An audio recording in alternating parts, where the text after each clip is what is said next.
Bem, pessoal, boa noite a todos. Primeiramente, agradecer a presença de todos. Vamos dar mais uma, vamos ter mais uma edição do Pulsar Talks. Importante frisar, esse foi um produto que eu, minha amiga, a doutora Marisa Patarello, nós tivemos a intenção de desenvolver para estar alimentando um pouco mais no sentido de conhecimento para quem atende a domicílio, para que a gente possa melhorar cada vez mais a qualidade do atendimento domiciliar, quebrar barreiras, né? Passar para todos que atendem que dá para a gente fazer algo diferente, principalmente um setor que a gente percebe que tem muito a entregar e por vezes é esquecido. E a gente vai estar trazendo, essa é a segunda edição, vai estar sempre trazendo pessoas extraordinárias, tá? Para estar falando aqui para a gente. Na primeira edição tivemos Darlan Nix, e nessa edição a gente vai estar trazendo aqui nosso grande professor, Francimar Ferrari, para estar falando para a gente, tá? Mari vai apresentar um pouquinho da Total Físio também, depois eu falo um pouquinho da Pulsar, nesse cenário de atenção domiciliar, para que a gente dê início à aula, tá certo? Mais uma vez, sejam bem-vindos a todos. Sejam bem-vindos todos aí. Boa noite, pessoal. A Total Físio está aí atuando há 13 anos na atenção domiciliar, muito, muita intensidade na saúde suplementar, né? E o que a gente vê, uma mudança realmente de cobrança de todos, não mais pelo paciente não reinternar. Essa era a cobrança de alguns anos atrás. Hoje a gente está sendo cobrado por desfechos, por melhoria, por funcionalidade. Os pacientes estão sabendo mais, as famílias sabendo mais, indo atrás dos seus diagnósticos, do que tem de possibilidade terapêutica. Então, dentro dessa nova versão aí da atenção domiciliar, não tem como a gente ficar parado fazendo mais do mesmo. A gente realmente tem que conversar de uma forma diferente e ver aí o quanto a tecnologia e a fisioterapia precisam estar alinhadas para essa entrega de resultado. Esse é o compromisso que a Total Físio tem, aliado aí à forma de pensar da Pulsar, de trazer resultados e desfechos. Então, a gente vem aí com esse projeto para difundir conhecimento. Não, perfeito. E a Pulsar, você vê que Deus não une pessoas, une propósitos. O propósito da Pulsar também não é diferente. A ideia é a gente trazer resultados, fazer com que mais pessoas, mais empresas tenham esse mesmo olhar. Quem vai sair ganhando sempre é a fisioterapia. Então a gente também está há 14 anos, fizemos 14 anos ontem, né? E a ideia da gente, nossa cultura também é trazer resultado. Portanto, que essas aulas possam impulsionar cada um de vocês a trazer mais resultados também. Bem, como é que vai funcionar? A gente vai ter agora o professor Ferrari, o professor Francimar Ferrari falando para a gente. Depois de mais ou menos 30, 40 minutos, a gente vai abrir para perguntas e vocês podem ficar à vontade. Eu e Marisa, a gente vai estar aqui, na verdade, servindo vocês, moderando para que a gente saia com o máximo de conhecimento possível, tá certo? Portanto, quero apresentar aqui agora o professor Francimar, fique à vontade para nos encantar com todo o conhecimento que o senhor tem. Senhor, viu? Olha só, ele travou, né? Deixa eu dar uma olhada, deixa eu ver se Franca.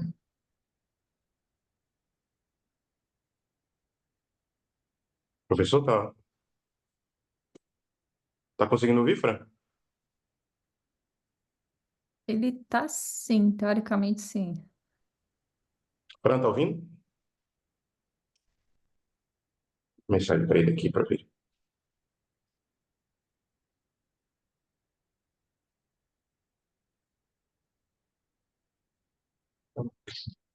Agora voltou. Voltou? Professor, Fran, ouvindo direitinho?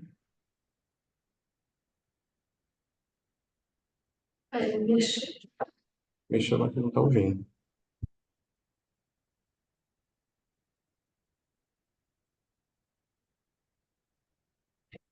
Manda mensagem para ele e a gente pode ser.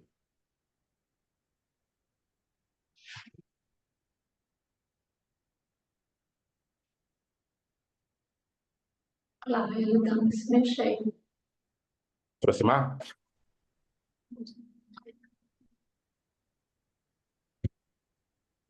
Professor?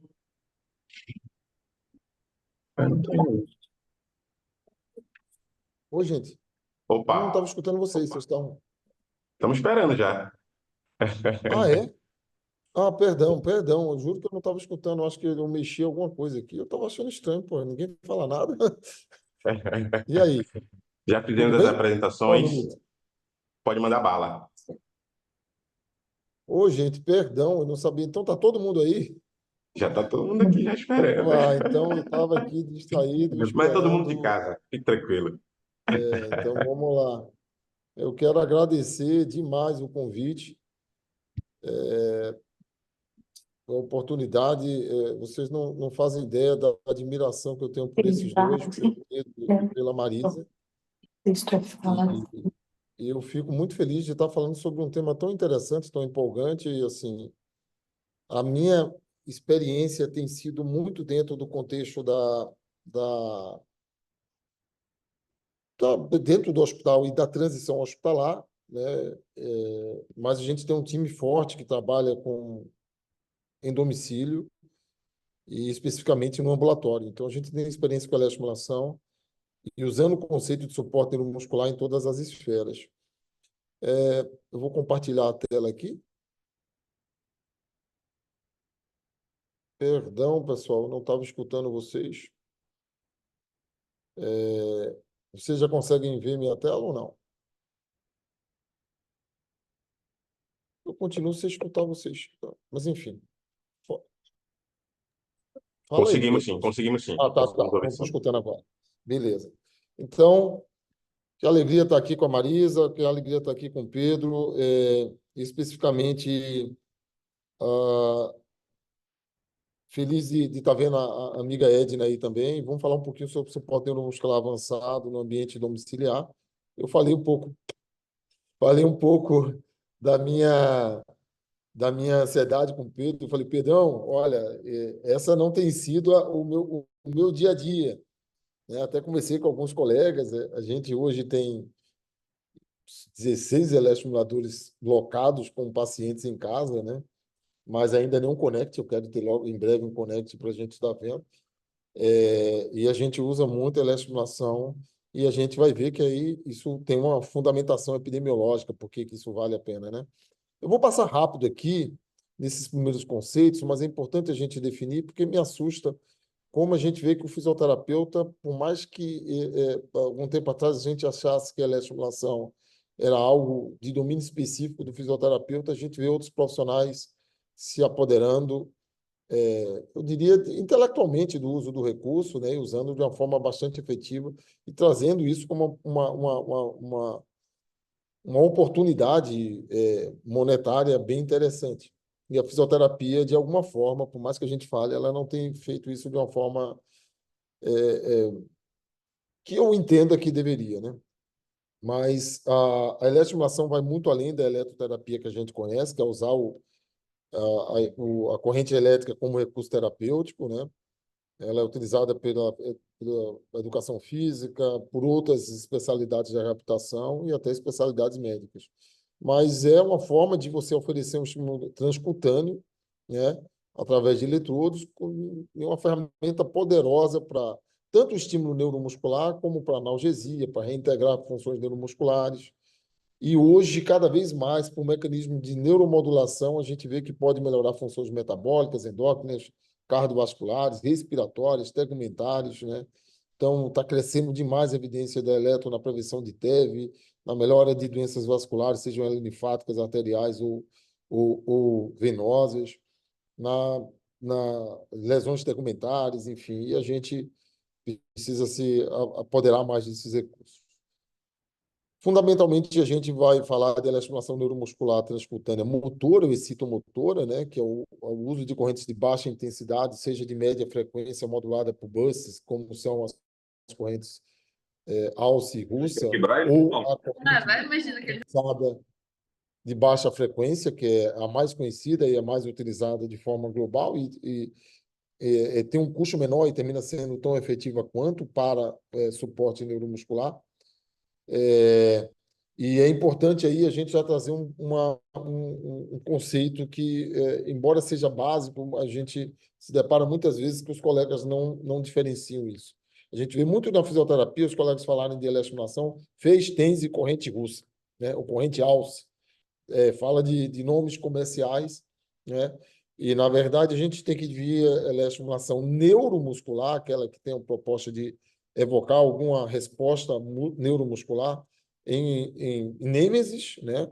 Que o objetivo aí não é produzir um movimento funcional, é realmente trabalhar no aumento e prevenção de perda de força e melhora da função muscular, metabólica, vascular, tegumentar. Ela não tem um aspecto funcional, que muitas vezes é confundido com o Phase, até porque muitos equipamentos são chamados de Phase, né? E o Phase, na verdade, é uma técnica de eletro que usa a mesma corrente que a gente usa para TENS e para fazer anêmesis, sendo que com a configuração diferente, que a proposta é promover um estímulo sensitivo de eletroanalgesia. No caso do Phase, a gente vai usar uma corrente uma configuração de corrente para promover um movimento funcional. O objetivo aí é facilitar o desempenho em algum tipo de atividade funcional dentro de um programa de reabilitação. Então, em geral, é utilizado para pacientes que têm alguma lesão que chama nervoso central, que tem inervação periférica preservada e que você quer fazer um trabalho de neuromodulação e reaprendizado de movimento. E aí já muda até o conceito da aplicação, porque a gente trabalha com frequências de pulso mais baixas e busca o maior número de contrações possíveis, enquanto que a outra a gente procura tetanizar ao máximo a fibra muscular quando é fortalecimento e talvez um volume de treinamento menor, com contrações mais intensas e um número menor. Mas você pode usar isso também para outras propostas, metabólica, vascular, enfim, e melhora da função tegumentar. Eu não vou falar da eletroanalgesia. Se a gente fosse entrar aí, seria um mundo e que me interessa cada vez mais, porque quem trabalha em hospital trabalha com oncologia, com paliação. A gente vê que o uso da eletroanalgesia é algo muito interessante, que faz muito sentido para alguns pacientes, mas a gente tem várias teorias aí, né? A teoria das comportas, da teoria das liberações de endorfinas, que vetorizam essa forma de aplicação de eletro, né? Da eletroterapia sensitiva para a dor crônica ou para a dor aguda. Todo protocolo hoje de grande porte, ele tem um protocolo, todo hospital de grande porte tem um protocolo de dor muito bem desenhado e que eu acho que a gente tem que se engajar mais dentro desse protocolo de dor, usando ferramentas de eletroanalgesia que tem a garantia, em algumas situações, uma evidência muito consistente, que é tão boa quanto em termos de desfecho, ou seja, melhora de dor, quanto alguns analgésicos, e tem aquela questão de não trazer os efeitos colaterais, porque é uma terapia que não usa droga, né, que é uma terapia não química. Quando a gente vai para o COFITO, aí vamos falar aí do nosso referencial brasileiro de procedimentos fisioterapêuticos, a gente já tem o eletrodiagnóstico há muito tempo dentro do nosso rol de procedimentos, mas, olha, recentemente a gente separou a eletroanalgesia, né, a estimulação sensitiva da eletroestimulação, incorporamos a eletroestimulação de corpo inteiro, incorporamos o conceito de suporte neuromuscular, não é? A neuromodulação elétrica periférica, a eletroestimulação do assoalho pélvico. Então, existem várias formas de a gente fazer eletroestimulação e as evidências precisam ser consideradas para esses novos avanços tecnológicos, né? Como entusiasta da custo-efetividade e de algo que vai chegar muito forte para a gente, que é a saúde baseada em valor, a gente tem que começar a pensar que toda tecnologia, se ela é uma tecnologia que traz alguma inovação, ela tem que trazer algum ganho a mais de desfecho. A gente tem vários dispositivos de eletroestimulação no mercado, todos têm suas configurações, suas vantagens e desvantagens. Eu, particularmente, sou entusiasta de quase todos. Como eu falei, o pessoal do fitness já usa também há um bom tempo eletroestimulação e conseguem até ter uma valoração do recurso eletroestimulação para fitness de uma forma bastante interessante. Isso aqui é uma foto que eu fiz recentemente da clínica aqui, vocês têm uma ideia do tanto de dispositivos que a gente pode estar usando, e nem estão todos aí os mais variados possível. Desde dispositivos de eletroestimulação de corpo inteiro, como o IKEA e o MIGA, com propósitos diferentes, até vários dispositivos de eletroestimulação aí. A eletroestimulação de corpo inteiro vem chegando aí muito forte, com uma interface nova, né, e que eu Professor, diria que se aplica... Oi? a gente não está vendo os slides passando. Se você está passando, a gente não está Tá vendo. certo? Cara, A gente não está vendo passando os nossa, slides. já passei slide pra caramba. A gente só está vendo aqui. Isso é... Tentar compartilhar novamente aí a tela. Está no primeiro slide. Deixa eu... A gente só viu o primeiro slide. Nossa. Gente, Ah, pronto. se Agora a gente está vendo. tá? Agora, Nossa, agora, então, agora estamos vendo. ó, qualquer situação vocês vão me falando, tá? Porque eu passei slide pra caramba aqui. Se por acaso vocês notarem que está travado em algum lugar, eu mostrei aqui a questão do conflito, né? O referencial, os vários eletroestimuladores que a gente tem, e assim, Perfeito. cara, tem base de aplicabilidade para todos eles. Os eletroestimuladores que estão usados são utilizados muito para área desportiva e para fitness. E essa imagem aqui com Ok. vários tipos de eletroestimuladores, do mais simples ao mais avançado. Estava falando da eletroestimulação do corpo inteiro como algo que chegou para ficar também, né? E eu acho que o grande revolução que se aplica à questão da aplicação em home, né, em domicílio, que é a questão da possibilidade de aplicabilidade da eletroestimulação remota. Como eu disse, a gente tem alguns eletroestimuladores alugados para os pacientes, a gente programa, o paciente leva para casa e ele usa, e eu acredito que ele está usando, e a gente só sabe que ele está usando pelo benefício, quando a gente nota que o paciente está melhorando. Mas o Connect realmente vai ser algo extraordinário, né? Porque a gente vai poder acompanhar, de fato, o suporte neuromuscular desses pacientes à distância, o quanto eles estão efetivamente fazendo a terapia, seja ela para neuromuscular, para tratamento da dor, até a possibilidade de fazer eletrodiagnóstico, assim vai. Eu vou andar rápido aqui, só explicando que o que a gente faz com a eletroestimulação é dar um pulso elétrico transcutâneo, e cada pulso desse vai ter que passar o limiar de estabilidade do tecido nervoso e gerar um potencial de ação. Isso vai gerar uma resposta motora. É importante que a gente entenda, e não vai dar para a gente aprofundar aqui, os conceitos básicos de eletroneurofisiologia. O fisioterapeuta tem que se apoderar disso, isso para mim é a mensagem mais importante, assim como ele se apoderou da biomecânica, assim como ele se apoderou do conceito de mecânica ventilatória, de fisiologia ventilatória para fazer ventilação mecânica da forma mais assertiva possível. Ele precisa conhecer a eletroneurofisiologia, porque isso vai fazer com que ele possa prescrever e fazer a terapia da forma mais assertiva para cada caso.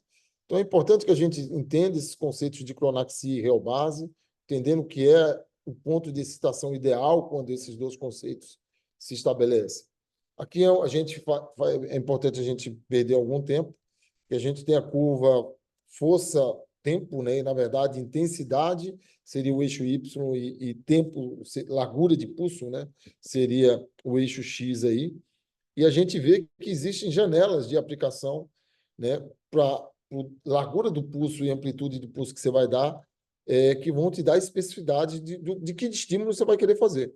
Se eu quero fazer um estímulo neurosensitivo, por exemplo, do TENS para dor aguda, a gente faz fazer mais ou menos isso aqui, né? A gente tem que dar estímulos nessa faixa daqui, entre 10 a 100 Hz, ou dar estímulos um pouco acima do limiar motor, mas sempre estimulando essa fibra sensorial.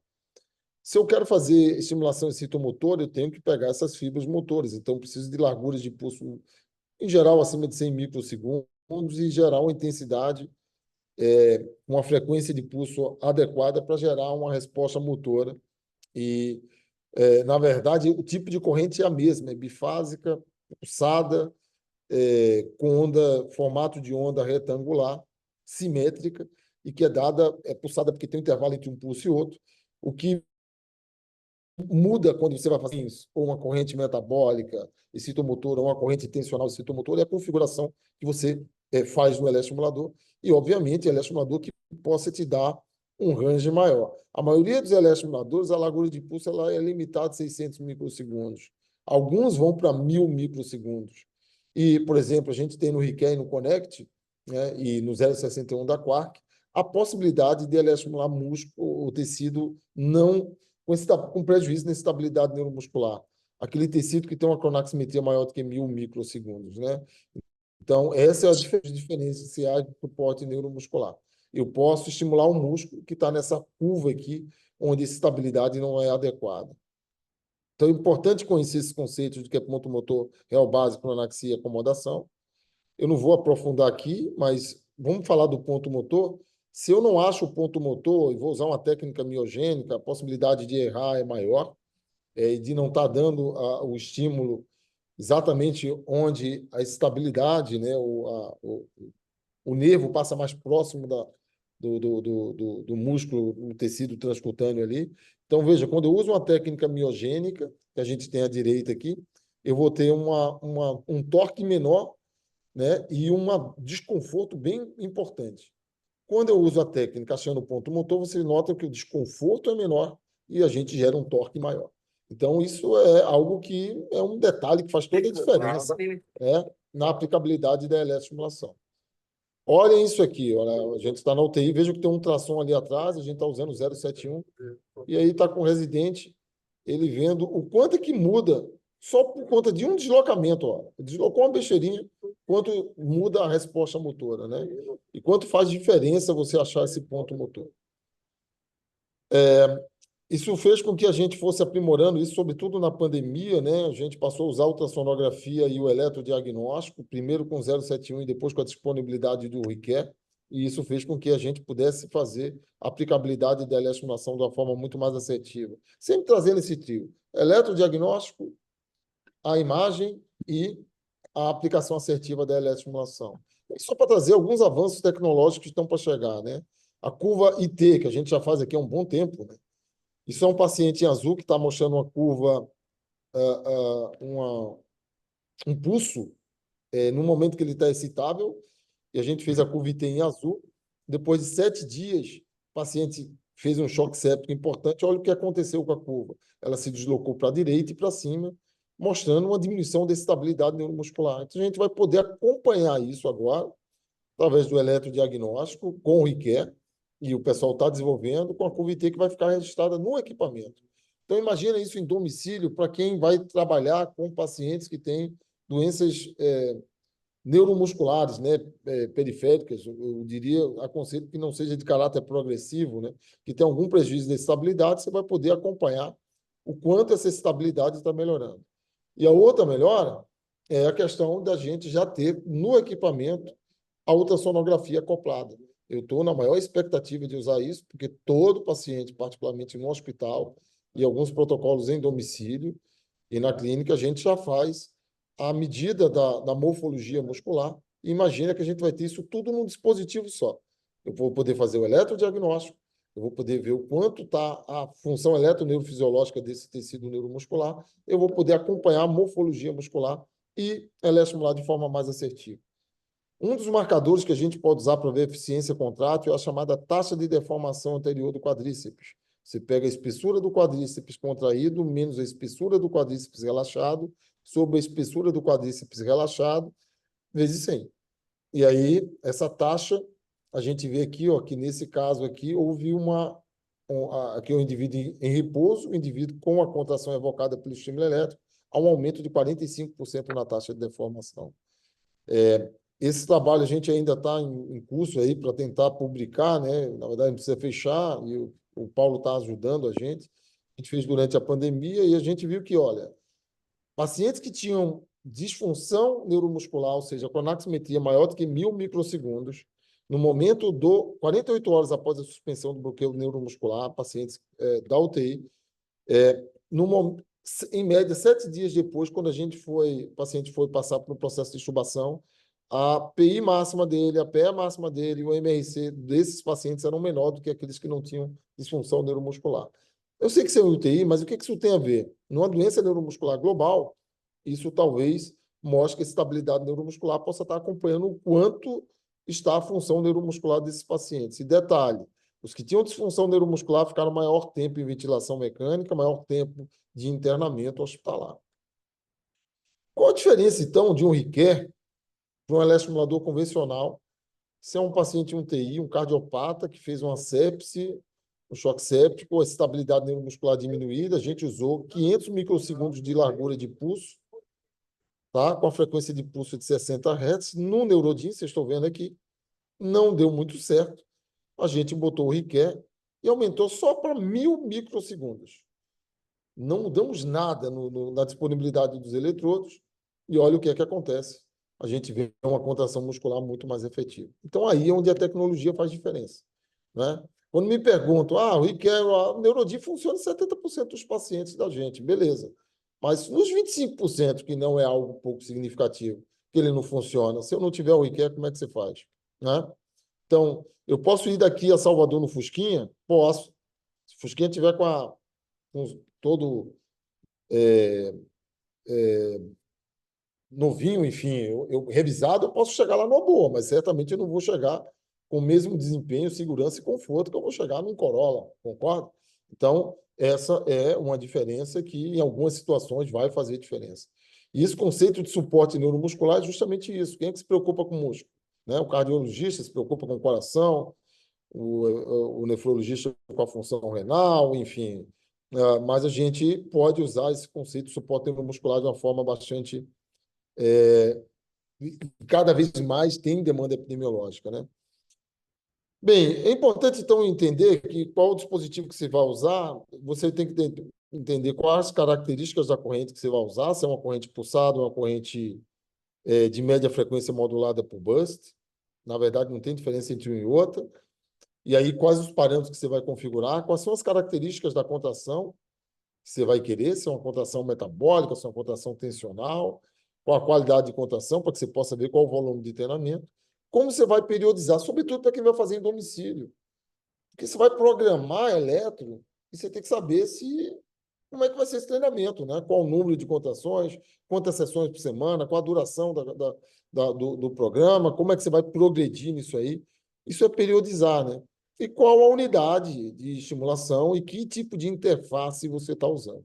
Isso tudo deve ser considerado. E aí, quando a gente traz para essas variáveis da prescrição da Nêmesis, a gente tem que entender que existem características relacionadas ao dispositivo que você está usando, qual a capacidade de entrega dele, qual o tipo de interface seria eletrodo que você está usando, relacionados ao paciente, com a reserva clínica que esse paciente tem, se tem algum prejuízo de estabilidade neuromuscular, com a reserva bioenergética e metabólica do tecido neuromuscular desse indivíduo, se ele tem fatores de impedância corrente, como obesidade, uma neuropatia diabética, enfim. E relacionados ao fisioterapeuta, que pode ter certeza, boa parte do problema está aqui. O colega que faz ajustes pouco efetivos, né, subdosifica, não coloca os eletrodos no posicionamento adequado, isso é o que a gente mais vê. Isso é muitas vezes a limitação técnica do profissional.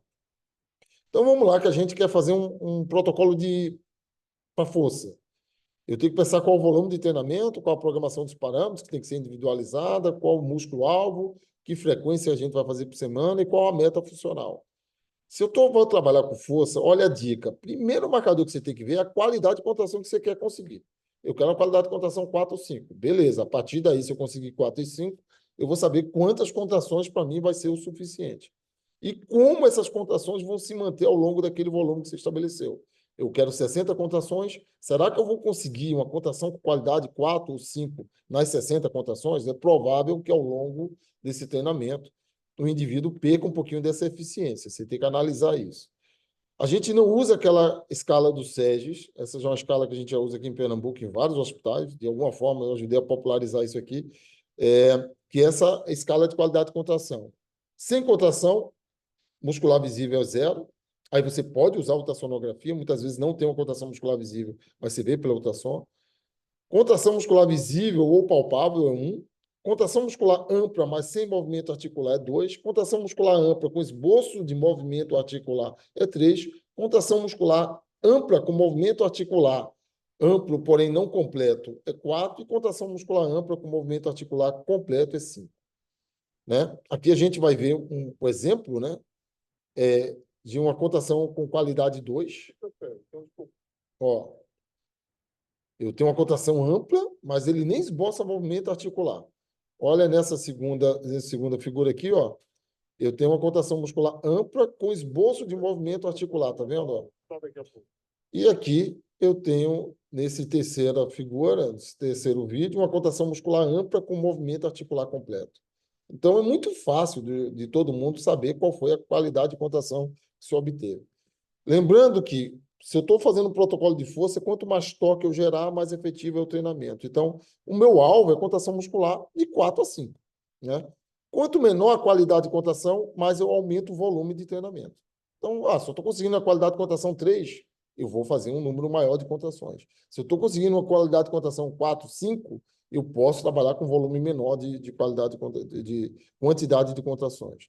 Lembrar que o que determina tensão muscular quando a gente fala numa contração muscular voluntária é a frequência de disparo de potenciais de ação que é disparado no sistema nervoso ou o número de unidades motoras que são recrutadas, recrutamento espacial. Como é que eu faço isso no eletro? Ou eu aumento a frequência de pulso, eu vou aumentar a tensão na fibra, ou eu aumento a largura e intensidade do pulso. Aumentando a largura e intensidade de pulso, eu aumento o recrutamento espacial. Então, esses dois ajustes aumentam o torque. O que vão aumentar o torque? Aumentar a frequência de pulso e aumentar a amplitude e largura de pulso, que vai aumentar o recrutamento espacial, e a frequência de pulso vai aumentar a tetanização da fibra. Beleza, isso é bom para todos os casos, sobretudo para quem faz eletroestimulação domiciliar e que vai fazer isso à distância.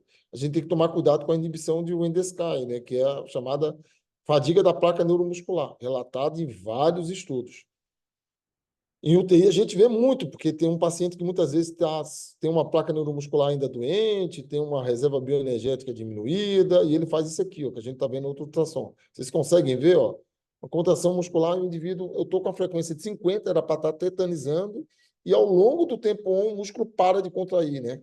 E a gente vê a figura ao lado aqui, não precisa nem do ultrassom, para você ver que esse músculo, ó, ele está com sinais claros de que tem alguma fadiga. Isso é clássico de fadiga de alta frequência. A fadiga não é no músculo, é na placa neuromuscular. Aí, olha só, você bota um protocolo de fortalecimento. O meu alvo é, usando um Neurodin, por exemplo, usar um máximo de largura de pulso, uma intensidade máxima. Eu quero um ciclo de trabalho de 40%, eu quero 80 contrações com qualidade de contração de 4 para cima. Botei 85 Hz. Olha o que aconteceu depois de algumas contrações. Percebem? Uma qualidade de contração 3 aqui. Nossa, vamos só diminuir a frequência de pulso. Diminuir a frequência de pulso, nossa, eu consegui as minhas 80 contrações com a qualidade de contração 4 e 5. Então, olha a dica. Às vezes o menos é mais. Né? Olha como você tem que individualizar. Você pensa, teoricamente, e é verdade, quanto maior a frequência de pulso, maior a tetania, até o recurso mais utilizado para fortalecimento hoje, a configuração é o chamado Wide Pulse High Frequency Nemesis. Frequência de pulso de 100 Hz com largura de pulso de 1000 microsegundos. Mas, cara, você tem que dar um tempo de contração pequeno e um tempo off longo. E você vai fazer poucas contrações quando você quer fazer isso aí. Eu posso usar a ultrassonografia para identificar isso. Quando a taxa de deformação, como a gente está vendo aqui, cai mais que 50%, é porque o indivíduo está fadigando, cara. Quando eu não posso ver isso um indivíduo que não é capaz de interagir comigo. Não vou falar disso aqui, mas tem muita inovação chegando aí, inovação simples, a gente pode fazer isso no eletroestimulador comum, que é fazer a corrente intervalada. Estimula o nervo, por exemplo, nervo fibular profundo, nervo femoral, e faz um estímulo no nervo, um estímulo no músculo, um estímulo no nervo, um estímulo no músculo. Veja que o estímulo no nervo, o recrutamento, o padrão de recrutamento é diferente quando eu faço o estímulo no ventre muscular, né? Então, no ventre muscular é mais espacialmente localizado, é mais superficial. Quando o estímulo no nervo, ele tem um padrão semelhante ao que é a contração muscular voluntária. Então, retardo a fadiga aí. Eu posso configurar, que nem a gente vê em hospitais, eu tenho um protocolo de eletro? Tenho. Aí você vai lá, tem um POP, tem um parâmetro com parâmetros fixos, né? Protocolo com parâmetros fixos. Vocês acham que isso vai funcionar para todas as situações? A gente já viu que não. Porque depende da estabilidade, depende do paciente, depende da disponibilidade do eletrodo, depende da reserva bioenergética, depende da placa neuromuscular. Isso é o que a gente faz hoje, sobretudo para domicílio, é ainda mais rebuscado. A gente tem o diagnóstico do paciente, tem informações de estabilidade do paciente, da ultrassonografia, né? Aqui é no caso de UTI, então dias de VM, a gente tem a gente acompanha 7 treinos na semana, vê com o objetivo de força, vê os parâmetros que foram registrados, né? E acompanha sinais vitais ali. E a cada semana a gente reavalia eletrodiagnóstico e ecografia, né? E veja que tem que ser anotada a frequência, a largura de pulso, a qualidade de contração no início e no final, o número de contrações, o ciclo de trabalho e o tempo de treinamento, tá? Para a UTI, então, você está aqui, ó, o paciente se programou, você tem que ver o que a gente espera. Você programou 60 contrações, que as 60 contrações o paciente está levantando a perna para cima aí, tá? Esse paciente está sedado, né? Totalmente imóvel, a contração totalmente passiva, involuntária. E já vi que o meu tempo está acabando, né, Pedrão? Qualquer coisa a gente para aqui, a gente discute é, a, Pode seguir, os pode seguir. marcadores que a gente está vendo, é força, mobilidade e independência funcional. Eu posso pular essa parte de UTI, Pedro? Porque aqui é só para mostrar a questão dos indicadores, né? O quanto se nos surpreendeu, né? Quando a gente usou o Requer no início em todos os grupos musculares, os pacientes acordavam e acordavam depois de 20 dias de VM, sendo eleestimulados. Nesses 20 dias, uma média de 8 dias em bloqueador neuromuscular, com todas as atividades normais, isso se repetia em todos os pacientes, né? E isso hoje a gente já sabe que é verdade, e uma possibilidade é tu colocar o ter vários canais, né? E aí é um relato que a gente tem de alguns pacientes que a gente fez, de 2 UTIs que a gente comparou. Em verde, foram os pacientes que a gente usou o Neurodin. Veja que houve melhora de força, mas só do quadríceps inferior. Quem usou o Requer, houve melhora de força nos domínios, tanto de membro superior quanto força de membro inferior, né? A gente aprendeu que a paciente grave não é limitação para eletro, né? Aqui são todos casos de pacientes que estavam em eletroestimulação, circulação extracorpórea, né? E a gente usou. Essa é uma paciente emblemática, né? Que ela foi reabilitada e saiu do hospital andando. Teve 20 e poucos dias de ECMO, 30 e poucos dias de ventilação mecânica. E essa paciente continuou a reabilitação usando um outro conceito de suporte neuromuscular, que foi reabilitação total, né? Lesão do nervo fibular profundo. Essa aqui é a Alice, a fininha TI, né? No dia que nasceu, e a Emily está totalmente reabilitada. Isso fez com que hoje a gente tivesse um protocolo, né, de suporte neuromuscular avançado, onde a gente consegue usar o Requer em vários pacientes, e a gente entende, ó, se a contração muscular é como essa, é 5, quando o paciente acordar, ele vai ter grau 5 de força muscular. Isso continua a melhorar nossos indicadores, né, de força. E aí, para a gente finalizar, posso mais 5 minutos, Pedro? Posso, 5 minutos, juro que eu termino aqui, a gente faz um Semana, meu bate-papo. irmão. Quero Semana, conversar meu com você, irmão. com a Edna, aí, aproveitar essa oportunidade. Só para trazer, o Maffioletti é a maior autoridade da eletroestimulação no mundo e é um educador físico. Em 2010, ele publicou esse trabalho falando, olha, Nemesis é interessante como método de retreinamento, quando comparado com contração muscular voluntária, contra o treino voluntário é melhor do que Nemesis. Quando comparado em pacientes imóveis que estão em desuso, né, com alguma imobilidade, Nemesis é igual a contração muscular treino voluntário. Mas indivíduos saudáveis, o treino voluntário é menor do que o Nemesis. Veja que o maior crítico da eletroestimulação como método de treinamento mudou. 8 anos depois, 7 anos depois, 8 anos, né? Ele já traz que em sujeitos saudáveis você pode melhorar a função muscular, sim, até mais do que aqueles indivíduos que estão em desuso. E aí trazer algumas evidências que podem ser aplicadas para a gente em domicílio. Gente, me incomoda os fisioterapeutas da neuro, como eles são, assim, defendem alguns recursos da fisioterapia e não defendem algo que a evidência é muito forte, né? AVC, você não usar eletroestimulação, chega a ser um crime. E a gente tem visto o quanto isso melhora, né, nos pacientes hemiplégicos, né? Isso hoje é algo que é aplicado frequentemente. Aqui é um paciente fazendo uma hemiplegia para membro superior, especificamente. E é equipamento simples, né? E esse aqui é um paciente que ele é hemiplégico à esquerda, fazendo extensor de punho, não está aparecendo, a gente faz ombro super espinhoso, para subluxação de ombro, e ó, ele faz exercício voluntário do outro lado. 9 a 73% dos pacientes da AVC faz subluxação de ombro. A gente hoje praticamente zera isso nos pacientes que a gente consegue fazer a eletroestimulação antes. Olha esse ombro aqui, olha o espaço acrômio clavicular e olha com a eletroestimulação, tá? Veja que está no supra e deltoide, principalmente porção posterior. Olha como há uma coaptação do húmero, né? Ó, tá vendo? Ó? Então, isso a gente tem que fazer... Olha, veio com músculo fadiga, né? Pouco, né? Então, com 300 contrações por dia ao longo do dia, a gente consegue reestruturar essa luxação, que é algo que traz um ombro doloroso. E E a gente tem conseguido isso na transição hospitalar. Hoje a gente já começa na UTI. Você quer um paciente lesado medular, usando o Riquet, esse é um paciente que tem um neurodin hoje em casa, gostaria que ele tivesse um Connect, né? E ele faz eletroestimulação todos os dias em casa, e o princípio é metabólico, ele ainda mantém uma função muscular, a despeito de ainda ser um paciente paraplégico, né?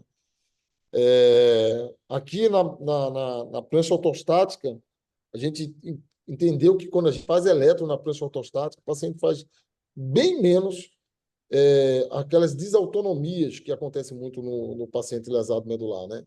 Então, é recomendado até fazer bota pneumática, né? E fazer uma punção, né? Punção não, fugiu a expressão aqui, da bexiga, né? Diminuir o volume de urina na bexiga antes. Então, a gente, quando faz aí, o paciente não faz mais aquelas desautonomias. Esse paciente está usando mica, mas a gente faz isso com o Riquet também, e veja que ele é paraplégico, mas ele ficou em pé sozinho. Tá? Porque a gente botou o eletroestimulador no glúteo, abdômen e membro inferior. Ele está fazendo sentar e levantar aqui no SARA Plus, graças à eletroestimulação. Ele não tem nenhuma. Ó, isso aí é ele que está fazendo, ninguém está ajudando. Né? E isso faz diferença. A gente tem um caso que não deu para botar aqui, de um paciente que ele não era uma lesão completa, ele voltou a andar, e esse tipo de reabilitação fez total diferença. Eu vou fechar por aqui, a gente pode falar do DPOC, mas trazer esse trabalho do Mafioletti, que é de 2015, e é um educador físico, e ele traz aí dosimetrias de eletroestimulação para diversas situações: paciente crítico, paciente geriátrico, paciente com insuficiência cardíaca congestiva e DPOC, paciente diabético, né, e obeso, pacientes ortopédicos, pacientes neurológicos, pacientes com doença arterial periférica. E acreditem, não preciso falar isso para vocês, que existe uma dosimetria, uma configuração mais assertiva de corrente para cada caso desse, né? Hoje a gente sabe que as correntes metabólicas com frequência de pulso de 5 pulsos por segundo são as melhores configurações para melhorar metabolismo glicêmico no paciente diabético. A gente sabe que na insuficiência cardíaca congestiva, as doenças com frequência de pulso mais baixas, não tensionais, por longos períodos, até porque o tipo de caquexia, de sarcopenia que acontece na insuficiência cardíaca congestiva é muito por hipofluxo sanguíneo, por aumento do tônus simpático, melhora a função endotelial, melhora a função cardíaca, sobretudo quando a gente tem dispositivos como o IQE e esses eletroestimuladores de corpo inteiro, que a gente pode eletroestimular grandes grupos musculares. A gente sabe que para o DPOC tem que ser um estímulo tensional. Quanto maior a tensão que se gerar no músculo, melhor são os resultados no teste de 6 minutos, na capacidade funcional. E na terapia intensiva eu não vou entrar. Então, assim, imagina o tanto de pacientes com acidente vascular encefálico, com diabetes, com doenças vasculares periféricas, com insuficiência cardíaca congestiva, com DPOC, ou pacientes sarcopênicos, fragilizados, onde o suporte neuromuscular pode trazer um benefício com uma terapia complementar e talvez, eu volto a dizer, retifico, ressalvo, complementar. Não é uma terapia suplementar, é uma terapia complementar, ou seja, ela tem que ser feita aquilo que você já faz na sua reabilitação domiciliar. E, sobretudo, com a possibilidade da gente estar fazendo configurações remotas da eletroestimulação e com o Connect, por exemplo, ter certeza de que o paciente está, de fato, fazendo aquele eletro, né? Então, eu acho que isso é uma ponta do iceberg, né, que hoje eu estou aqui afogado em 4 hospitais, 5 hospitais, na verdade, mas a gente precisa desenvolver, a gente tem alguns projetos aí com médicos e com equipes para a gente desenvolver justamente esse segmento da assistência domiciliar e usando esses dispositivos que hoje a gente já usa demais. Só para finalizar um exemplo, a gente usa, por exemplo, eletroestimuladores portáteis para fazer treinamento de força. Ao invés de levar um halter, o indivíduo leva um eletroestimulador e faz treinamento híbrido. Estimula a musculatura concêntrica, agonista e antagonista ao mesmo tempo e faz movimentos concêntricos. Tu tetaniza a fibra muscular a um nível absurdo. O tipo de hipertrofia, de melhora neuromuscular, é mais célere do que qualquer tipo de treinamento convencional. Hoje, eu posso falar isso respaldado pela literatura, que treinamento de força com eletroestimulação é tão eficiente quanto o treinamento resistido convencional, tá? O que faz o problema é o desconforto que eletro pode fazer, mas existem várias medidas que você pode usar hoje em dia, conforto, e particularmente em pacientes que não são muito engajados nesse tipo de treinamento, que é tão importante em qualquer processo de reabilitação, como esses pacientes que a gente falou, isso faz total diferença. Você tem um respaldo na literatura absurdo. Eu acho que vale a pena agora o bate-papo, né, Pedro? Deu para fazer uma introdução interessante, cara? Deu para provocar um pouco a galera aqui, porque eu fiquei. Maravilha. Qualquer coisa a gente busca daqui uma informação a mais, tá? Sobre essas possibilidades aí que a gente falou, de evidência científica. Francimar, eu vou me colocar à frente já para falar, porque você falou tanta coisa que faz muito sentido na atenção domiciliar, e esse é o meu nicho, né? Eu faço somente isso há muitos anos. Eu sei. Quando eu comecei a falar do Connect, né, da possibilidade terapêutica, eu já escutei alguns outros profissionais não fisioterapeutas falando, então é uma forma de substituir o fisioterapeuta, e aí a gente levou essa conversa para quase uma hora para a pessoa entender que não substitui, né? É uma tecnologia aliada ao atendimento. Ela não veio para substituir ninguém. E, e também essa questão né, de como nós, fisioterapeutas, deixamos outras profissões ocupar o nosso espaço. Eu vejo na atenção domiciliar um número grande de enfermeiras hoje tratando escaras com laser. Isso é uma realidade muito, muito grande no domicílio. E quando a gente vai falar né, do recurso tecnológico, nem, que não seja o Conect, que não seja o Recare, que seja o Eurodin, as operadoras, quem está ali na autogestão, não estão disponíveis a arcar com o custo desse equipamento, porque desconhece o tempo de permanência que pode encurtar o paciente dentro do programa. Então, eu vejo em toda a sua fala, pensando que o perfil de paciente domiciliar é um perfil diferente do paciente hospitalar, é um paciente que está estável clinicamente, porém é um paciente de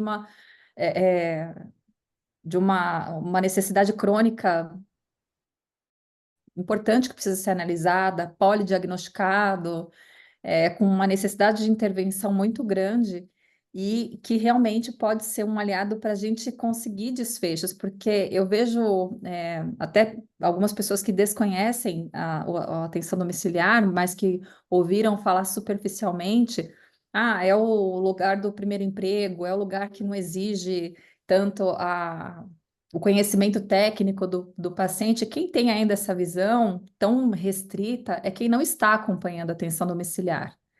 Porque o profissional que está no domicílio, ele é extremamente cobrado. As famílias sabem o que elas esperam e os próprios pacientes também, quando têm condições de interagir, tem uma fala de comunicação diferente. Tá, eu estou começando o meu atendimento hoje. Como é que vai ser daqui a um mês? Eu vou estar conseguindo fazer tal coisa daqui a X tempo? Existe um planejamento. E se a gente pensar também no envelhecimento populacional, isso vai ficar cada vez mais intenso, isso vai ter que ser mais profissionalizado. Então, não tem um caminho de volta, né? Ou você aprende a fazer e faz, ou então o mercado vai acabar te excluindo da atenção domiciliar. Essa que é o grande ponto, né? Na introdução ali, eu falei sobre a nossa perspectiva, há anos atrás, a cobrança era, deshospitalizou o paciente não pode reinternar. Era esse o ponto de corte. Meu compromisso era manter esse paciente estável dentro de casa, não sendo cobrado o restante. Com o passar do tempo, essa cobrança de desfecho, essa cobrança de funcionalidade, essa cobrança de que a família e o paciente espera mais, ela foi vindo de uma forma muito intensa. E as famílias Que e os bom, né? pacientes estão se envolvendo cada vez mais nesse compromisso. Então, a sua fala ela vai de encontro com a realidade do mercado. A gente está É, sendo cobrado por isso, né? perfeito. Poxa, Mari, você falou uma coisa importante aqui, que hoje o profissional de saúde, eu falo isso o tempo inteiro para os alunos, né, de pós-graduação.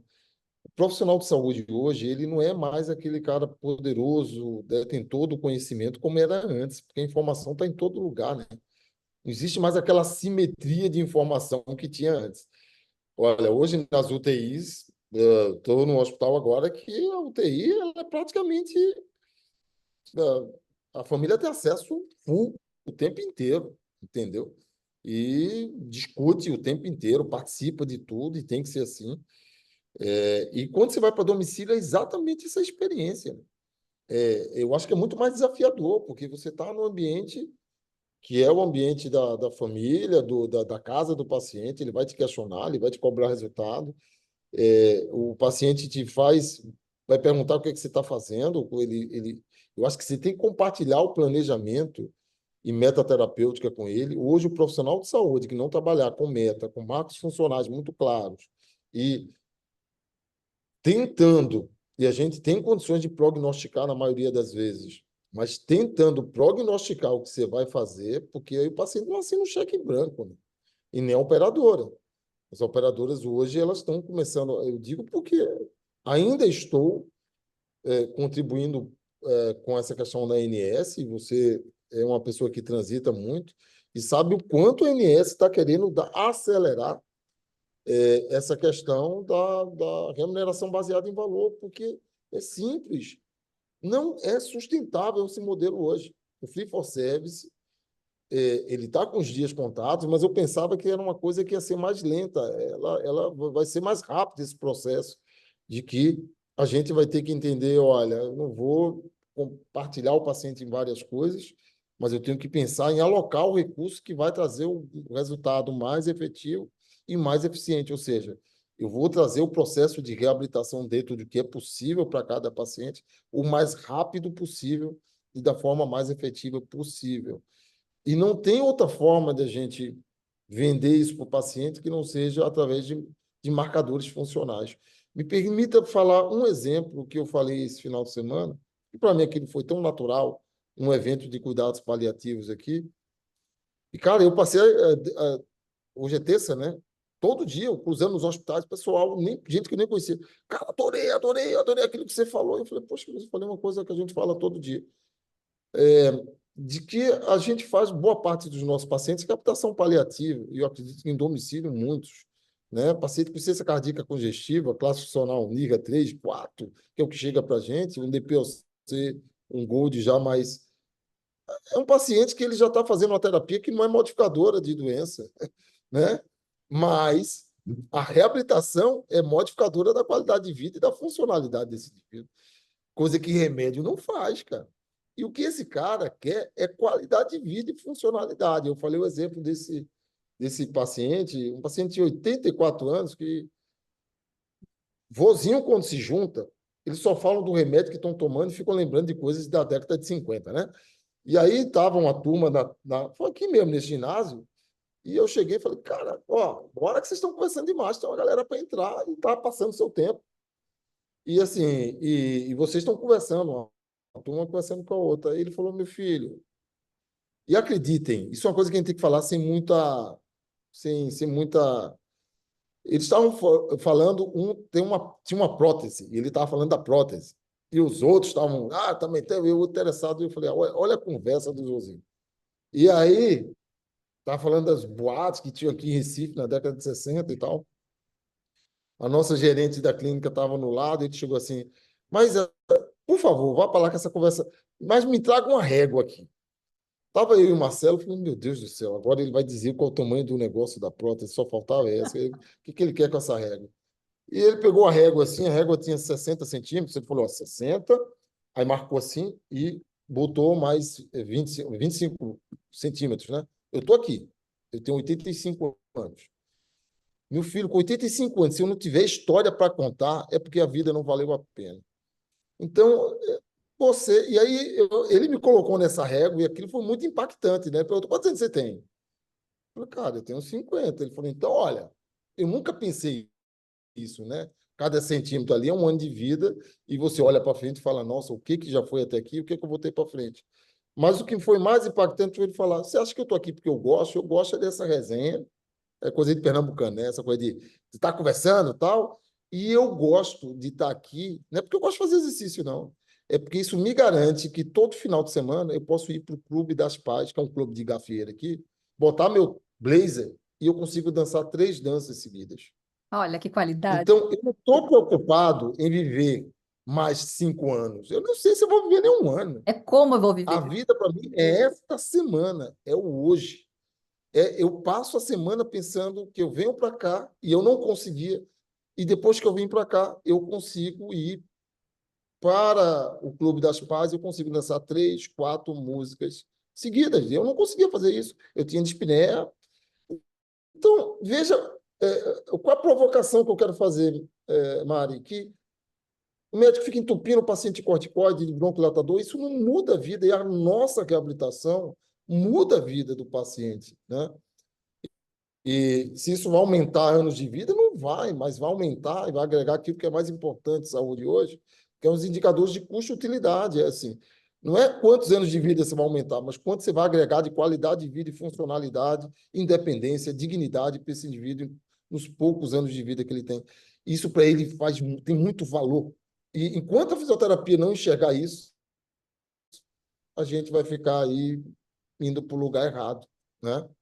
Então, e eu acho que no domicílio é isso que talvez, eu não sei, que a gente tem que pensar, eu falo muito isso para o nosso time, a gente tem que entregar valor para os pacientes. Porque até os marcadores, eles não entendem. Você fazer um teste sentar e levantar, você vai dizer, nossa, e depois ele começa a entender, mas o relato bacana dele é falar, eu não sento mais na borda do sofá. Depois que você começou a eletroestimulação, eu não preciso mais disso aqui, ó, sentar no canto do sofá, porque eu preciso me apoiar para levantar.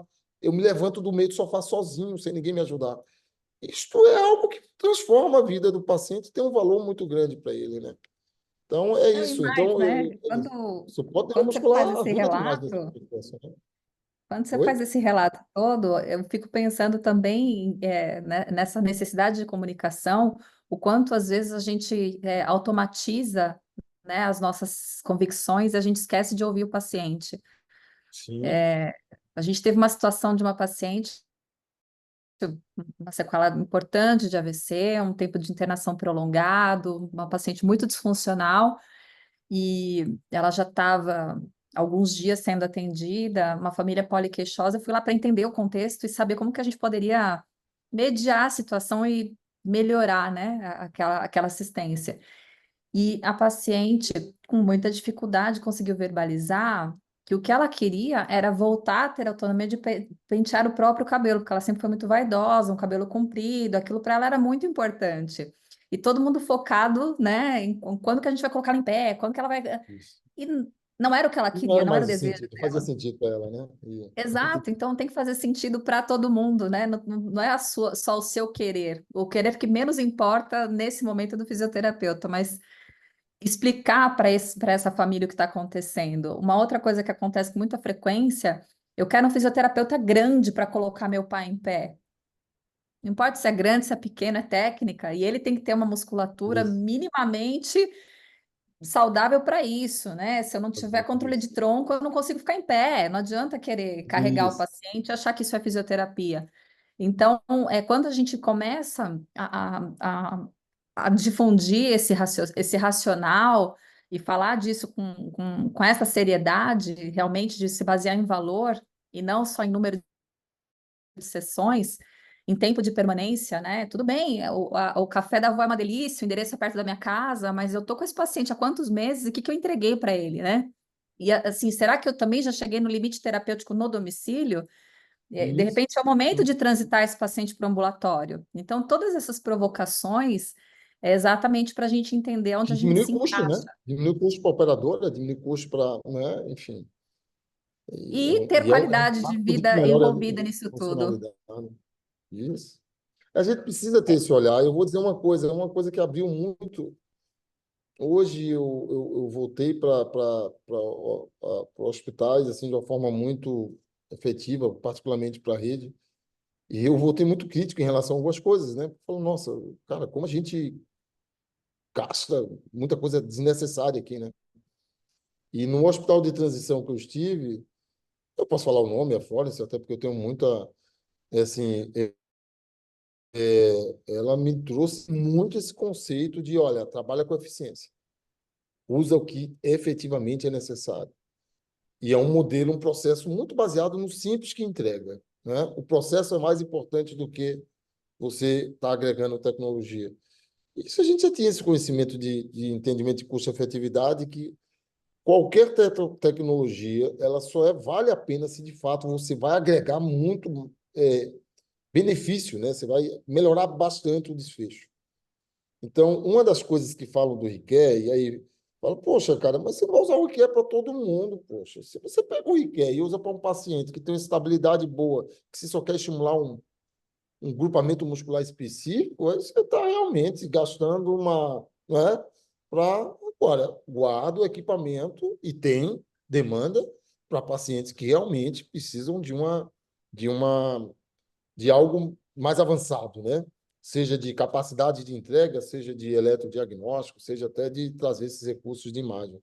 E o Connect, a gente começou sobre isso, não foi, Pedro, lá eu não sei se tem alguém da Visuri aí e tal, mas cara, eu tenho comentado isso, a coisa boa de envelhecer é que você fala o que você quer e não tá nem aí, né? Desde que não seja agressivo, né? Então, assim, eu acho que a visão tá errada do Connect, sabe? Em relação ao Connect, tem que ser para o paciente, não para o fisioterapeuta, né?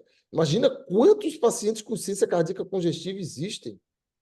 Quantos pacientes DPOCs, quantos pacientes AVCs que o fisioterapeuta vai chegar, vai conectar, entregar o equipamento, vai programar e vai acompanhar à distância a evolução desse paciente com o propósito de princípio, início, meio e fim, né? Perfeito. E aí, só para fazer a provocação que você falou, Mari, eu acho isso um absurdo o fisioterapeuta achar, nos dias de hoje, que algo que vai ser configurado vai tomar o mercado dele. Esse cara já está ferrado, ele não vai ter espaço no futuro muito breve, porque o mais preocupante é a inteligência artificial, né?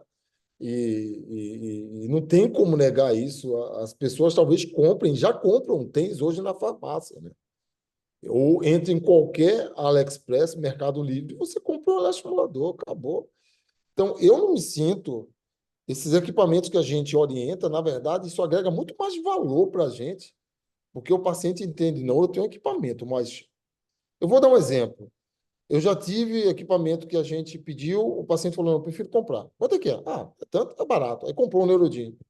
Aí ele trouxe, a gente configurou, ó, bota o eletrodo aqui, tal, tal, faz um vídeo, qualquer coisa você me manda lá. Criei um programa para o senhor só vai aumentar a intensidade. Usou, ficou uma maravilha na neuropatia diabética. Esse paciente depois, rapaz, eu estou com minha sogra agora, com minha cunhada, aliás, está com uma dor no ombro, dá para usar? Eu falei, não, não dá. Aquilo aí é outra. Aí, então, eu vou levar ela para fazer uma consulta. Ele trouxe uma consulta, tal. Eu falei, ó, a configuração é essa, vai botar tal, mas dali eu já vi que não adianta só isso, vai ter que fazer reabilitação. Então, na verdade, quem está pagando por seus serviços está pagando pela tua capacidade de orientar, educar, capacitar e indicar o recurso da forma mais assertiva.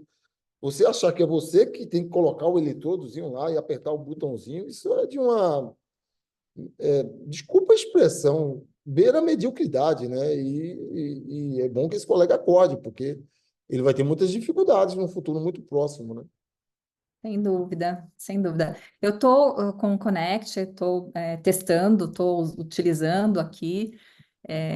Nesse primeiro momento, eu mesma estou fazendo alguns testes, né, para entender algumas o que pode surgir de dúvida, até quando a gente estiver expandindo isso para a equipe. E a Daniele fez uma pergunta: o Connect é um Ah, que aparelho bom, de vamos tocar por aqui. eletroestimulação, ele seria melhor do que o Neurodin para o uso domiciliar?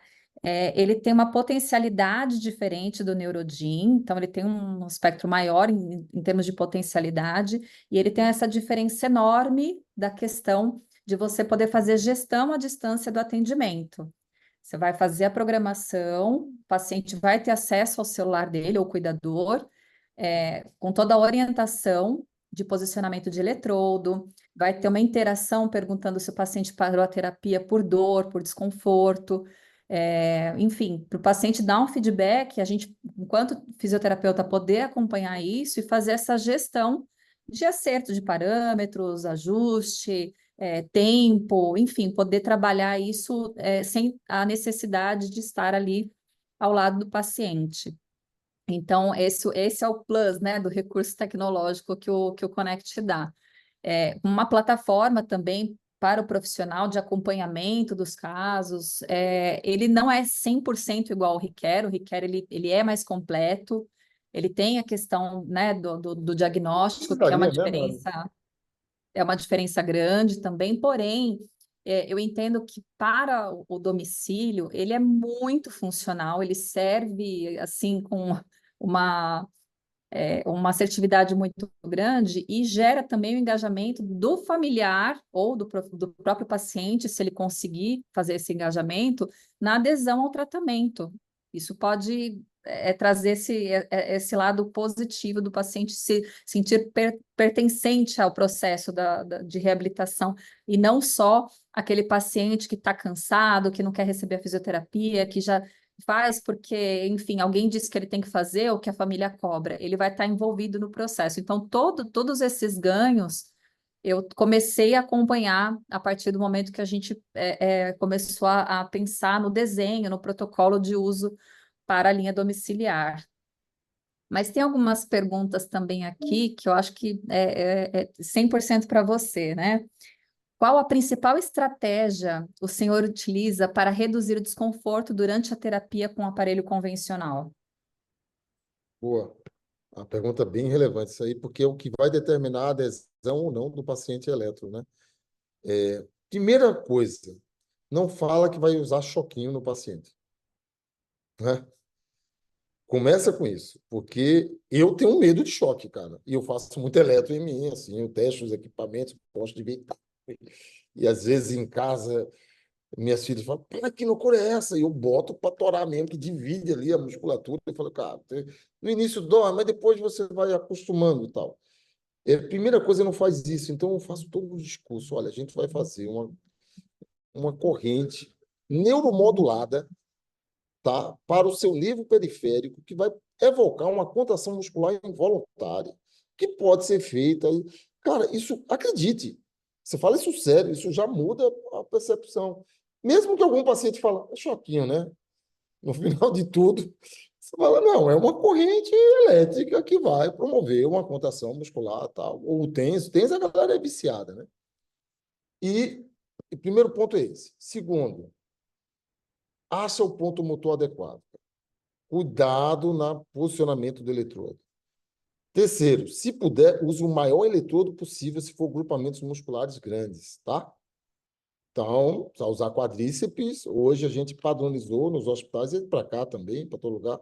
A gente tem eletrodos que eu tenho que agradecer a Edna, ela nos ajudou nisso aí, de 17, 7 por 10 centímetros d'água, ou centímetros d'água, centímetros, né?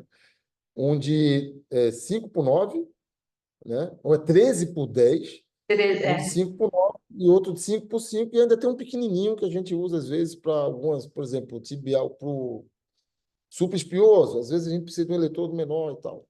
Então, ajuste o eletrodo adequado para cada situação. Quarto, não começa já querendo aquela... Vai devagar, se o paciente está apavorado, faz uma corrente ali um pouquinho acima do limiar motor, vai te sensibilizando, depois você vai... E aí, eu posso dizer de pacientes que a gente orienta o neurodinho, ele leva um relacionador convencional, ele leva para casa, primeira terapia, ele reclama de dor aqui. Ele volta uma semana depois que eu falo, nossa senhora. Aí ele achando o máximo, olha só a contração que está fazendo. E, assim, orgulhoso, né, de falar aquilo que o senhor pediu, de eu ir aumentando a intensidade aos poucos, eu fui perdendo o medo e a contração foi aumentando. E aí é fato de que quanto maior for a contração, maior vai ser o efeito terapêutico. Então, são essas as medidas que a gente vai fazer. Em algumas situações, você pode usar o ultrassom, né, em pacientes que têm uma... para achar, especificamente na UTI, para achar o grupamento muscular, uma técnica mais miogênica, né, se você não tiver o ponto motor. Não sei se eu estou esquecendo alguma coisa, mas essencialmente é isso. É como você vai apresentar o recurso, porque eu tenho essas críticas, a gente só tem fisioterapeuta aqui, então eu posso falar, né? Porque o fisioterapeuta é o cara que mais boicota a coisa dele. né? Eu sempre faço essa analogia, que não teve aquela novela, não sei se era Rei do Gado, é que passou agora aí, que o fazendeiro chamava a esposa de Bruaca, né? Bruaca, Bruaca, Bruaca. Aí chegou o peão lá e pegou a Bruaca dele. E aí depois ele ficou, minha Bruaca, né? Eu falei, cara, o cara tratou mal a vida inteira. Quando alguém pega, aí fica chateado. Diga se a físio não é assim. Porque o fisioterapeuta fala que os equipamentos de terapia ventilatória nada presta. Shaker não presta, fleter não presta, power brief não presta, PAP não presta, isso aqui não presta, Respiron é demonizado, e assim vai. Eletro ele chama de choquinho, VNI ele chama de ventinho, tudo ele, né? E aí, depois que o fonoaudiólogo começa a tomar conta disso tudo, depois que outros profissionais começam a usar, aí ele fica puto da vida. Pô, tá vendo aí, fonoaudiólogo usando essas coisas? Eu falo, cara, você não usa. Fala mal. Eles estão usando, falam bem, falam um nome bonito. A gente tem umas fonos no grupo, né? Tem um aqui. Hoje está ganhando uma grana, cara. Né? E a gente está se reaproximando. Ela aprendeu a fazer elétrico com a gente no Hospital Agamenon Magalhães, para disfagia. Quando a evidência era pequena, Mari. Hoje a evidência ela cresceu de uma forma absurda para disfagia. Se você botar hoje no PubMed e botar estimulação no acidente vascular encefálico, os primeiros 5 trabalhos que vão aparecer é de eletroestimulação na disfagia, pós-AVC. Vejam que coisa, né? Então, e essa evidência era muito pequena em 2013. Ela hoje cobra 450 pau para fazer um eletro e ela tem fila para fazer uma terapia usando eletroestimulação. E eu perguntei a ela, pô, tu deve estar usando um equipamento mais sofisticado, né, Carol? Pô, deve ser uma coisa que, quem diria, né, que evoluiu. Aí ela me usou o Neurodin 3, cara. Ou seja, com 2 terapias ela já pagou o equipamento. Veja o que quer saber. Quando o fisioterapeuta investe 140 pau num eletroestimulador e ele começa a voltar mais barato. Né? Então, assim, é isso que a gente precisa entender, né? Como monetizar, como fazer a coisa. E tudo começa como a sua postura diante de como você vai mostrar aquele recurso. Então, uma das coisas que quer Posicionamento, né? conceito é o seu posicionamento na hora de apresentar o eletroestimulador. Ela fala um nome tão bonito, eletroestimulação, não sei o que e tal, tal, tal, que eu não sei nem falar. Pô, só aquele nome, o paciente já fala, que nome bonito, isso deve ser bom, vou pagar por esse negócio. Isso está dentro do conceito de valor, né? E a gente falar que vai fazer um choquinho, a pessoa já vai olhar aquilo ali com certa resistência, né? Sim.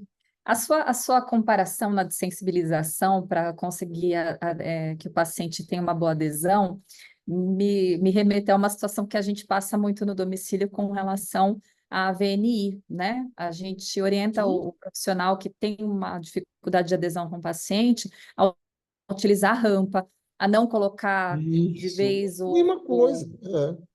o posicionador Eu esqueci de falar da cefálico. rampa. Você pode usar um Então, raise maior também. é, Isso, é uma estratégia, né, de adesão. Ah, o paciente não fez, eu vou desistir. isso. Não é É. assim, né? Existem manejos que a gente pode conduzir. E Eu VNI ainda tem estou que ter engatinhando, cafuné, né? Tem cheguei que no ter seu. ali, ficar no lado do paciente. Ó, já tem paciente de eletroestimulado, tem que ficar segurando a mãozinha dele no início, falando, não, estou aqui com o senhor, vamos lá. E É assim vai, depois. isso, né? Eu na Eletro ainda estou engatinhando. Eu falei no É, início, né, da nossa aula que eu estou andando com os bons para ver se eu fico um pouquinho melhor, ver se eu aprendo com isso. vocês. Mas essa sua comparação da sensibilização para mim fez muito sentido até com essa estratégia que a gente acaba utilizando no dia a dia para adesão à ventilação. É, é, tem Queria uma mandar um outra. beijo para a Ingrid, que eu estou vendo que está aqui. Ingrid é espetacular, viu? Adoro. Beijo grande, Ingrid. Saudade. Estou vendo aqui que você está aqui Que honra, viu? Que honra. Muito bacana, né, Pedro? Super Vamos lá. bacana. Maravilha. É, É, é, você pode falar, Mari. Você falar.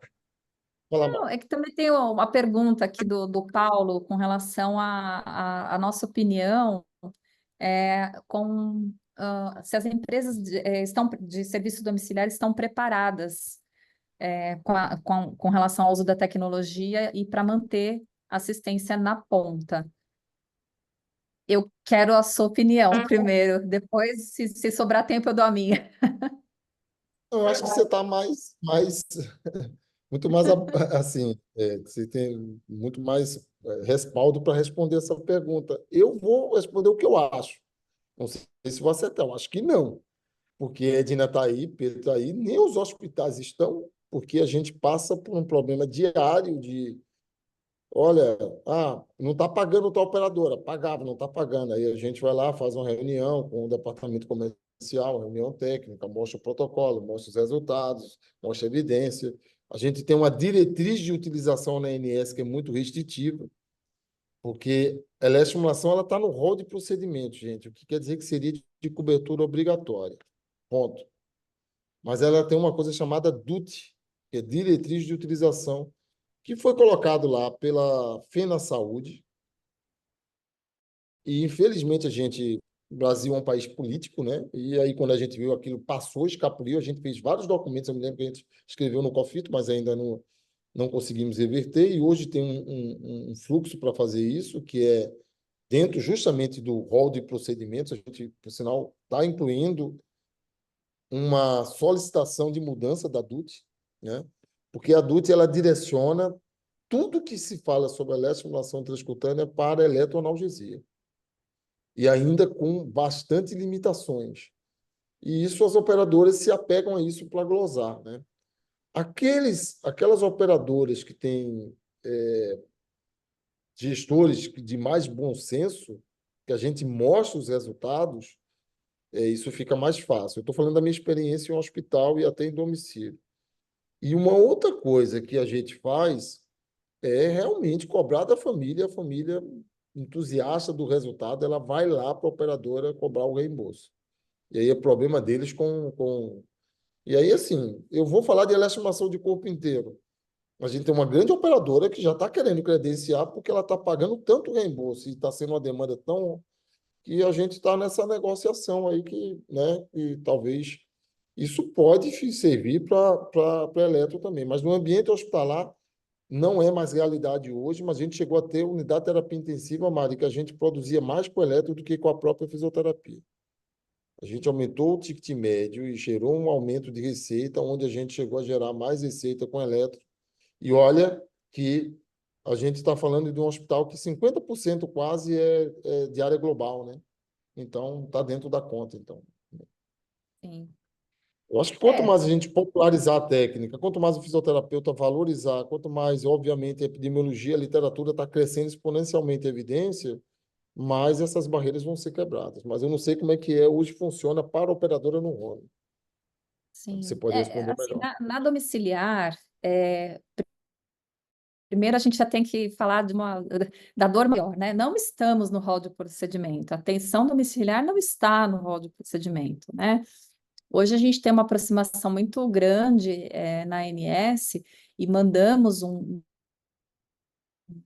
documento para a linha de cuidado através do grupo de trabalho do COFITO, que também tem membros da Brasfeed, exatamente nesse sentido, porque é um setor da ANS que preze e fala de qualidade, que já lançaram, inclusive, o Qualis hospitalar. Então, a área hospitalar ela está muito mais à frente, ela está muito mais avançada, né, inclusive nessa análise qualitativa, do que a domiciliar, que nem está inserida no rol. Quando a gente fala de eletroestimulação no domicílio, é um bicho de sete cabeças e geralmente é judicializado, é aquela família que foi atrás e conseguiu ter esse direito, ou um caso que a gente fala que é conta aberta, né? Uma mega operadora, uma conta muito... E a gente consegue prescrever o que for necessário para realmente reabilitar esse paciente, que é uma mosca branca, você recebe um desses a cada 100 anos. Então, eu acho, não, eu tenho certeza que o desafio no domicílio é maior, e nós estamos nesse momento de realmente propor projetos pilotos para mostrar essa efetividade, mas com até um viés econômico, porque a gente não pode achar que o mundo de Poliana, que está todo mundo só analisando a funcionalidade. Nós estamos analisando a funcionalidade, mas tem uma autogestão lá em cima que vai olhar o custo disso. Então, tem que ter essa coerência de custo-efetividade também, né? Não basta a gente falar que vai ser melhor, a gente tem que provar que vai ser melhor. Então, o tempo de permanência do paciente que não está em uso da eletroestimulação com o paciente que está, ele tem que ser melhor E a gente tem que evidenciar isso para a gente conseguir angariar esse espaço. Se a gente não fizer esse ajuste, não vai dar em nada. Então, o profissional fisioterapeuta assistencial, ele é ponta importantíssima desse processo, porque se isso não funcionar, e a gente bancou ali aquela manutenção daquele equipamento na casa por X tempo, e a gente não conseguiu comprovar essa relação, a gente cai exatamente no que você falou, Fran, está perdendo o espaço, um espaço importante de evidência, né? É, e alguém está pagando essa conta, né? As operadoras, elas não estão simplesmente olhando para a economia a troco de A nada. fonte é Se você finita, né? acompanhar se você acompanhar minimamente ali o observatório da ANAP, a gente vai ver que tem uma curva de deflator que está acontecendo em toda a área da saúde que ninguém está conseguindo tirar e fazer uma reposição. Então, quando você falou desse processo de aceleramento da medicina baseada no exercício da saúde baseada em valor, é exatamente por isso, porque a cobrança a conta chegou, não está se pagando e Sustentável, alguém vai ter que olhar para né? isso. Exatamente. Aí a gente traduz tudo isso na palavra sustentabilidade.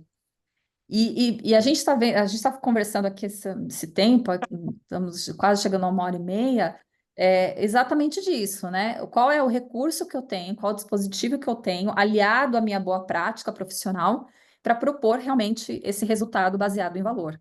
E se a gente realmente fizer esse engajamento, a gente conversar disso de uma forma mais madura, eu tenho certeza que a gente vai conseguir comprovar e vai conseguir ser essa fonoaudióloga que conseguiu, em 2 sessões, cobrir o custo dela e agora está com a agenda dela ainda falando, escolhendo esse paciente eu quero, esse paciente eu não quero. É isso, é posicionamento, é estudar demais, é ir atrás de resultado, comprovar evidência e a gente consegue sim. Respondendo a pergunta, É, Paulo, essa é a minha leitura aí. perfeita, Perfeito. perfeita. E assim, só permita uma observação que você falou da Veni, fazer essa analogia. Recentemente eu estava conversando com um colega, que é um grande parceiro aqui, eu falei, cara, estão fazendo com eletro, a gente tem que tomar muito cuidado o que já fizeram com a VNI aqui. Porque É, conversando com outro colega de outro hospital, diarista, ele falou assim, mas preste atenção lá na VNI, nos seus hospitais aí. Eu fui dar uma olhada, cara, para todo mundo era 12,8. Ela tá fazendo VNI. Aí o que que é? Aí você vai olhar, pô. E agora, bicho, eu pergunto, quanto de PAP? Quanto de EPAP? Qual é o RAIS? Como é que está a configuração? Qual a interface? Tu tem que botar, porque senão vira aquela coisa, tem paciente que nem precisar deveria tomar VNI. Ah, o raio-x apareceu VNI. Tira o caboclo do leito, é muito mais negócio que você botar a VNI. Então, a VNI virou um recurso, tipo, se eu botar a VNI e deixar o paciente na VNI, eu estou ali fazendo, alguma coisa está fazendo ali, né? O meu trabalho, de alguma forma, eu estou dizendo que eu estou fazendo alguma coisa, enquanto eu vou fazer outra, né? E eu deixo de fazer. Não estou aqui, pelo amor de Deus, tá? A VNI. Ó, se você me perguntar, como gestor de hospital, quais são os 3 protocolos mais importantes, toda vez que agora a gente está com outros desafios de hospitais, eu falo, ó, primeiro protocolo que eu vou revisar, ó, como é que está o de VNI, como é que está o de desmame, como é que está o de mobilização. Quais os indicadores que a gente tem que entregar com isso aqui. E esses aqui é o nosso Pareto, é o 20 que entrega 80% do resultado. VNI é fundamental. Mas os colegas começam a usar de forma sem critério, né? Ou sem fazer aquele ajuste fino, que é o que dá o resultado. Sempre é o profissional que dá o resultado, né? E aí, o que que a gente percebeu, Mari? Que eletro estavam fazendo a mesma coisa. Ah, não, você está fazendo eletro? Tá fazendo eletro. Tá como? Aí você vai olhar o eletrodo mal posicionado, o paciente se queixando, contração muscular ruim, não é? Aí fez eletro para dizer que fez. Então não adianta fazer a coisa e fazer a coisa mal feita, porque não vai gerar o resultado. E a única forma que eu enxergo da gente fazer isso é o fisioterapeuta entender que ele tem que entregar o valor mesmo. Ele não tem que preocupar qual o recurso que ele vai usar. Ele tem que ser assertivo na alocação do recurso.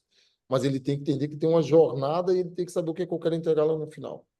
Porque senão não adianta nada. Tu tá só induzindo tecnologia que vai aumentar custo e não vai melhorar desfecho. Aí eu acho que Boa entra muito noite. Aí, uma coisa que o já nosso quer amigo falar. Pedro fala, a avaliação, né? Tudo começa numa boa avaliação. Isso. Vamos lá, Edna. Boa noite. Essa semana, Francimar, a gente estava comentando exatamente isso, né? Da eletroestimulação não virar uma VNI, né? Porque a VNI é bem isso que você falou. Olha aí, tá Coloca vendo? lá 40 minutos e vai, tira, fica 3 vezes por dia, enfim, não banalizar, né? Eu acho que pela experiência que a gente tem, a gente pode pensar da unidade hospitalar, mas eu acho que a gente pode pensar para vocês, né, da atenção domiciliar, achei linda essa palavra, mas assim, a eletroestimulação, a gente além de ganho de massa muscular, a gente tem ótimos resultados para grande queimado, microcirculação, circulação periférica. Então, assim, saber usar e abusar da eletroestimulação, né? Então, por exemplo, a gente tem aí a facilidade do Requer, que são 12 canais, tentar usar os 12 canais, né? Vou dar aí um exemplo. Vai fazer um ano que eu fiz uma artroplastia do quadril, né? E em 30 dias eu ganhei 30 quilos, assim, desculpa, 5 quilos de massa muscular, fazendo o requer de corpo inteiro. Então, assim, a eletroestimulação, ela vem agregar valor, é saber usar. E estava até mostrando aqui com o Pedro que tinha um paciente que ele estava com uma lesão séria, né, de má circulação na ponta Nossa, do dedo, que assim, ele ia perder a ponta do dedo. E do nada começou a ganhar cor, começou a ganhar vida. E foi muito interessante que eu mostrei isso, né, para o Henrique da Visuri. Ele falou que assim não foi a eletroestimulação não foi diretamente no dedo, né? Foi feito no corpo inteiro. E o quanto Dentro do melhorou paciente. a circulação periférica. Então, assim, tanto na hospitalar como no domiciliar, ele agrega muito. E o Francimar deu vários exemplos aí, e assim, saber usar e para quê, e sempre o profissional junto, né? Não colocar ali os eletrodos e ficar sentado do lado do paciente, é estimular mesmo. Aquela da prancha ortostática é o melhor resultado que a gente tem. É muito bacana, né? Com a prancha, muito bacana. Na verdade, eu gosto de usar com tudo, com a prancha. Agora a gente está usando com Motomed também, bem bacana. Enfim. Isso que eu acho, né? Quando você se diverte fazendo reabilitação, né? É, Você, são mesmo. você sempre vai pensar em alocar o negócio e você termina encantando, né? Não tem jeito, encanta, cara, né? O profissional que ele encanta e isso é a melhor forma a qualidade percebida, né, pelo cliente te agrega valor, né? E a tecnologia é um diferencial, mas ela não é o. Tem eu conheço quantos serviços aqui que tem a tecnologia, os caras não sabem nem usar, ou não usam, né? Enfim, perfeito. concordo. Ainda do número legal com a Edna aí. Queria mais uma vez agradecer ao meu amigo. Dizem que amigo não se agradece, né? Ô, Mas, Pedrão, mas agradecer imensamente pela oportunidade ô, de termos querido, eu que aprendido com agradeço, cara. você, meu irmão. Dizer que foi uma aula É isso, a gente inspiradora, né? trocou Acho que a aqui, palavra é essa. Inspiradora, né? São momentos como esse que terminam nos dando mais força, mais inspiração para chegar no dia seguinte e voltar a tentar fazer diferente, em meio a um mundo, um mar que termina nos tirando da ideia de entregar o melhor para o paciente. E assim, no domicílio, deixei vocês falarem aí, principalmente Marisa, que vai ter essa oportunidade ímpar de estar trabalhando com talvez o melhor equipamento possível, né, para esse mar de pessoas que está no domicílio, com muita indicação, com tecnologia de ponta, com capacidade de medir, né, os resultados. Muito do que você falou, Fran, é o que eu acredito mesmo. E até reforçar essa resposta aí. A gente realmente, muitas empresas não têm a capacidade e a preparação mas isso tem que mudar. E são momentos como esse aqui que trazem pessoas, né, escolhidas para que a gente possa mudar. Acho que a gente tem que entregar. E não vão ser todos que vão entregar, não. Né? A gente precisa entender que não são todos que vão entregar, mas que a gente possa estar se capacitando mais para que a gente seja de fato diferença, né? Dentro de um mar de pessoas que vão continuar fazendo o mesmo. Não, mas a gente quer fazer diferente. Tá? Isso vem do hospital, né? Isso no momento de transição e continuando no domicílio, que a gente possa estar entregando isso aí. Beleza? Então, eu queria agradecer a participação de todos, né, que estiveram aqui. Já são 9h30, foi 1h30 de troca importante. Dizer que daqui a mais ou menos 2 meses a gente vai vir com mais um convidado especial, pegada de Francimar, assim, ó, para estar falando, Pô, cara, para estar falando, eu queria assistir, cara. Eu perdi a do Darlan, velho. Poxa, a do Darlan foi top. para estar Beijo, falando Ed. para gente. Daqui a 2 dias você está aqui, né, para a gente continuar nosso papo Sim, aqui em sim. Salvador. Não tá os Marília também. quatro, não tá todos aí? Como Ah, é? que bom. Não tá os quatro aí ou Vai não? estar todo mundo aqui. Ed não tá aí, né? Ah, Já está você, aqui. Já está aqui. Queria é, fazer essa live esse ali no contato vai restaurante. ser Eu especial. estou falando restaurante para não falar barzinho, né? Que a gente ainda está É. gravando. Mas, meu irmão, te agradecer mais uma vez, agradecer a todos que estiveram aí e dizer que, mais uma vez, são convidados para a próxima edição do Pulsar Talks. Beleza? Cara, Por hoje é obrigado, só. Pedro. É, Parabéns, brigadão, ô, meu irmão. parabéns. Você é especial demais. Obrigado, Marisa aí. E obrigado Beleza? pela chance aí da Edna também. Um Nada. abração a todos. Grande Até abraço. breve. Valeu. Abraço, Tchau, pessoal. tchau. Tchau, tchau, tchau, tchau.